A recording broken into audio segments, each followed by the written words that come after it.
Em nome do Pai, do Filho e do Espírito Santo. Amém. Amado ouvinte do programa Oração da Manhã, bom dia.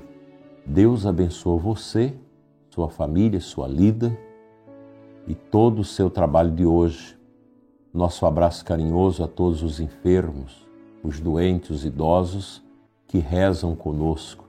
Nós estamos unidos e vocês fazem um bem enorme para a Igreja, rezando pela santificação do clero, pela conversão dos pecadores, pelo Santo Padre, o Papa Francisco, os bispos. Muito obrigado pela oração dos idosos e dos doentes que não estão mais militando na Igreja, mas recolhidos no sofrimento, nas angústias, rezam por nós. Isso não tem preço. Deus abençoe muito vocês. Vamos começar recitando a oração do Santo Anjo. Santo Anjo do Senhor, meu zeloso guardador, se a ti me confiou a piedade divina, sempre me rege, me guarda, me governa, ilumina. Amém. Deus seja louvado nesta manhã pelos santos anjos. Hoje teremos um assunto bonito, vamos falar sobre o sacerdote. E no livro de Fulton Sheen, Corpo Místico de Cristo, esse livro tão importante que nós já estamos caminhando para o seu fim, nos ajuda a compreender tantas coisas bonitas da Igreja. Nesses últimos dias nós estamos falando dos sacramentos. Hoje ele vai falar do sacramento da ordem, que é a ordenação tanto do diácono, quanto do padre, quanto do bispo. O bispo é também sacerdote. Ele tem o grau maior da ordem, mas é um sacerdote, com a sucessão apostólica, que participa do governo da Igreja. Mas veja o que o grande bispo fala para nós. A ordem é o terceiro sacramento que imprime uma marca indelével na alma. Marca indelével. Batismo, crisma e a ordem. A gente recebe uma única vez, porque tem uma marca indelével. O batismo incorpora-nos a Cristo, a crisma a Cristo Mestre e a ordem sagrada a Cristo Sacerdote. A ordem sagrada é instituída principalmente, diz Santo Tomás, por causa do sacramento da Eucaristia. Todos os outros fins são secundários. E os outros sacramentos existem porque neste sacramento da Sagrada Eucaristia, aqueles amam seus princípios. Tão íntima é a relação entre a ordem e a Sagrada Eucaristia que foram instituídos ao mesmo tempo. Pensa aqui na grande beleza e quase no mesmo ato. Vale a pena sublinhar neste ponto que todos os poderes dos sacerdotes sobre o corpo místico de Cristo deriva de seu poder sobre o corpo verdadeiro de Cristo ou sobre a Eucaristia. Vocês imaginam se eu, como sacerdote, os nossos sacerdotes, se a gente compreendesse o que é a Eucaristia, a Igreja não vivia esses caos que nós vivemos. As nossas igrejas estariam cheias de adoradores, de gente para comungar, como dizia São Padre Pio.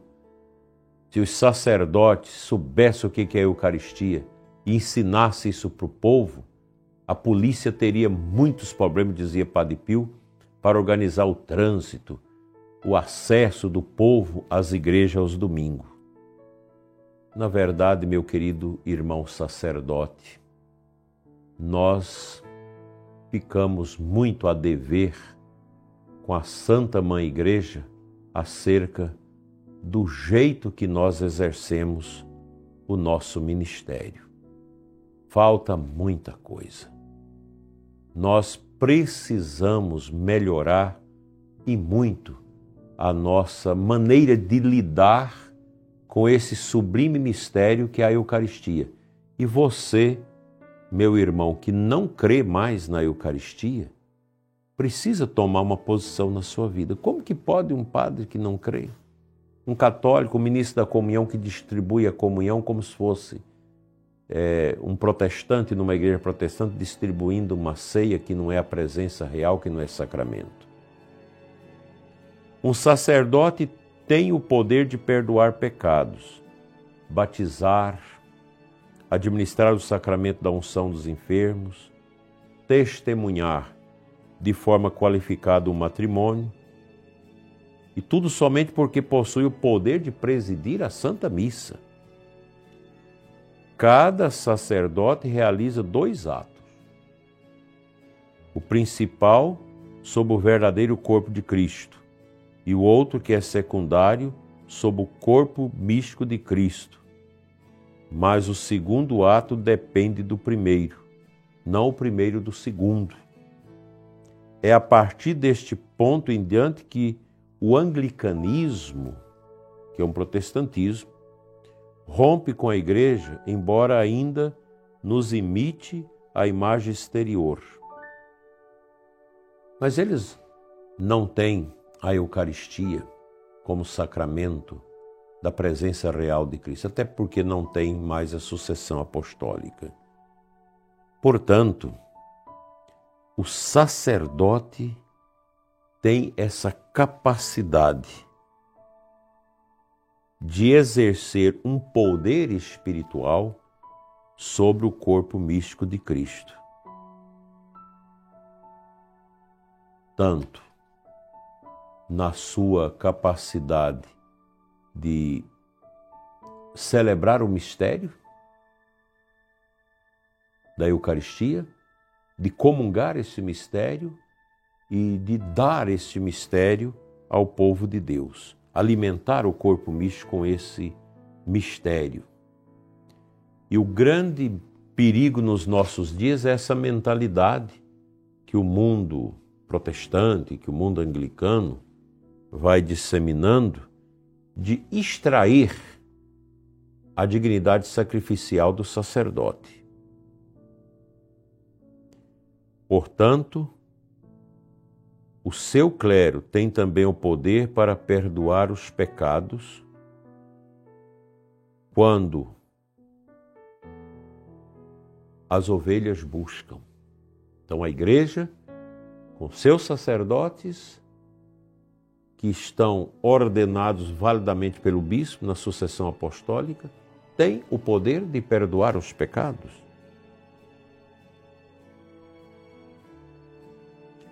E exatamente porque nós temos esse poder como sacerdotes católicos sobre o corpo místico de Cristo na Eucaristia.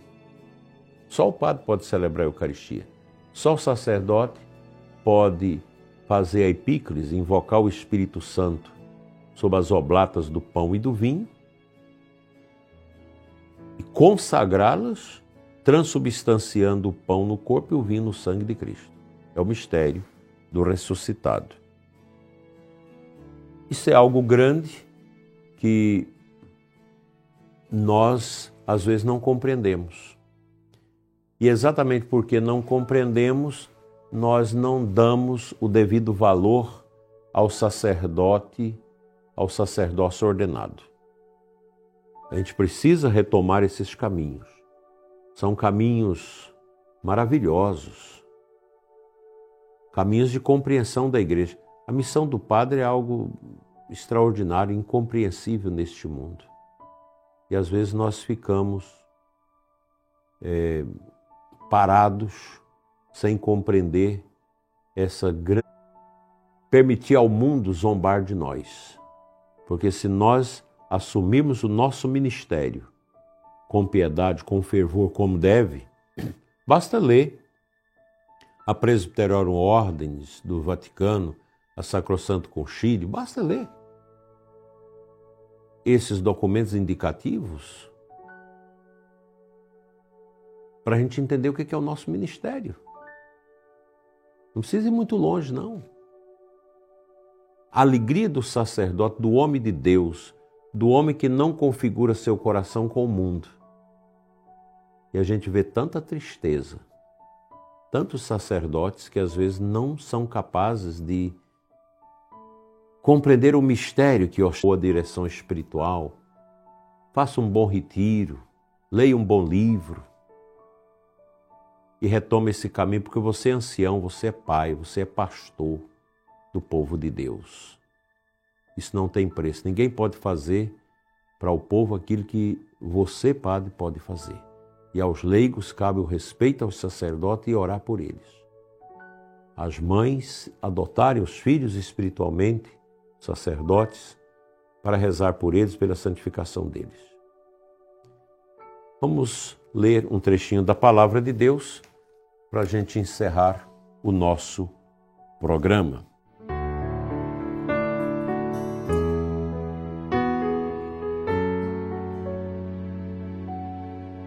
Hoje é dia de Santa Mônica, grande intercessor de Santo Agostinho, mãe espiritual de Santo Agostinho, não só mãe biológica, mas foi também mãe espiritual de Santo Agostinho e rezou pela conversão do filho 30 anos.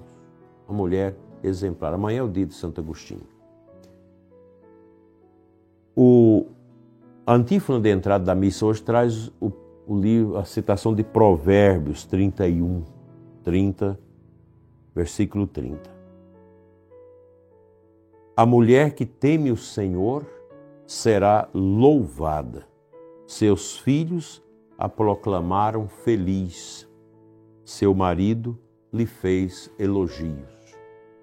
Então a mulher de Deus, a mulher cristã, a mulher católica, ela é diferenciada, por quê? Por causa da Eucaristia, por causa da confissão, por causa do sacramento, por causa da crisma. Os sacramentos são riquezas que só nós temos na Igreja Católica. Nenhuma outra religião tem isso. Só nós temos porque Nosso Senhor quis instituir os sacramentos para melhorar o caminho da santificação do povo de Deus. A gente precisa dos sacramentos.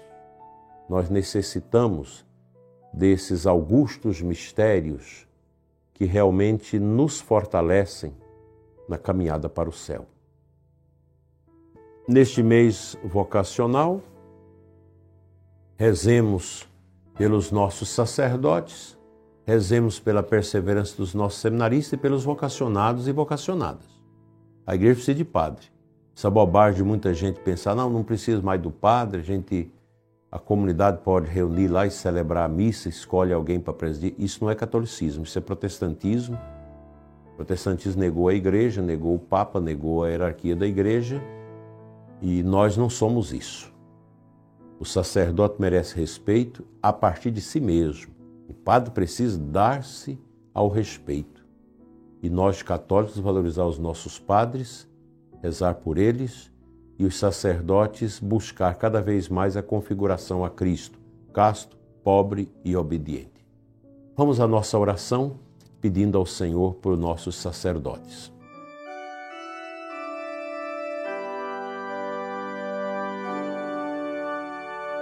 Senhor nosso Deus e Pai, eu quero orar neste momento pela perseverança e santidade de todos os sacerdotes, especialmente os padres que acompanham o nosso programa. Esses sacerdotes valorosos, verdadeiros soldados de Cristo e de Nossa Senhora, que estão aí no confessionário, confessando o povo, visitando a superação da sua crise, da falta de piedade, da falta de amor ao sagrado, e que novos sacerdotes surjam para salvar almas e levar almas para Deus, para o céu. Amém. O Senhor esteja convosco, Ele está no meio de nós. Abençoe-vos Deus Todo-Poderoso, Pai, Filho e Espírito Santo. Amém.